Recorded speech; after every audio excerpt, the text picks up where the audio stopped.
Hey everyone, it's Kristen from k.becca, and today I want to give you a quick tip about how to store silhouette mint stamps if you're using them without the mounts that come with the stamp sheets and are instead using something like the Easy Mount static cling mounting foam to mount them for use with a stamp platform. If you want to check out my earlier video about how to use silhouette mint stamps with a stamp platform, a link to that should be popping up right about now.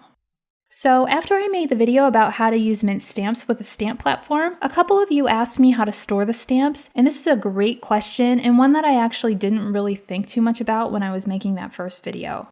But there's actually a really easy and effective way to store the stamps without having to buy something special to store them in.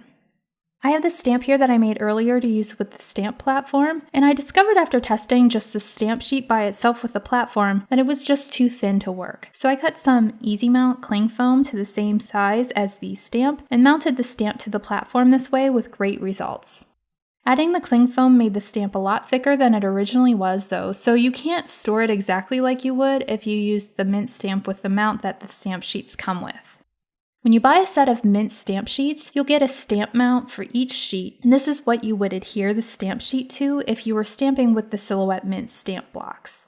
The mounts just slide onto the block and click into place, and then you slide them back off when you're finished using the stamp. To adhere the stamp to the mount, you just have to peel off the protective paper on the thin piece of adhesive foam that's attached to the mount and stick the stamp sheet onto it. But if you're using the mint stamp sheets with the thicker cling mounting foam like we're doing here so we can use them with a stamp platform, you won't be mounting the stamp to the regular mount. And the piece of adhesive foam that's attached to the mount prevents us from just popping our stamp sheet with the cling mounting foam in there because it'll be a little bit too thick to snap the lid onto the mount. So basically what I did was to get under the foam piece on the mount with my fingernails and pull all of that adhesive foam off of the mount. Once you get going, you can get it off pretty quickly. It didn't come off neatly in one piece, but it wasn't too difficult to get off either. Here's a mount with most of that foam peeled off. You can see that I didn't do a very meticulous job of getting that foam off, but you don't need to get every little bit off in order for this to work. Just make sure that you remove the thick pieces of foam. If there's a little bit of adhesive with a very thin coating of the foam still on there, it's not a big deal. Once that foam has been removed from the mount, you can place the stamp sheet with the cling mounting foam onto the mount and press the lid on. The cling mounting foam is much thicker than the adhesive foam that was originally on the stamp mount, so the lid doesn't click on quite as snugly, but it's still on there tightly enough that you shouldn't have to worry about it popping off when it moves around.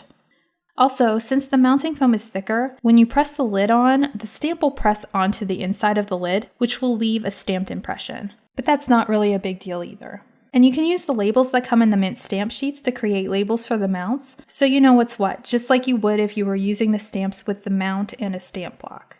You can find a full list of supplies used in this video in the description area below, or in the area below the video if you're watching on k.becca.com. I hope that you found this video to be helpful, and if you'd like to see more Silhouette Mint stamping videos, please give this video a thumbs up and consider subscribing to my channel. Thanks for watching, and I hope you'll tune in again soon.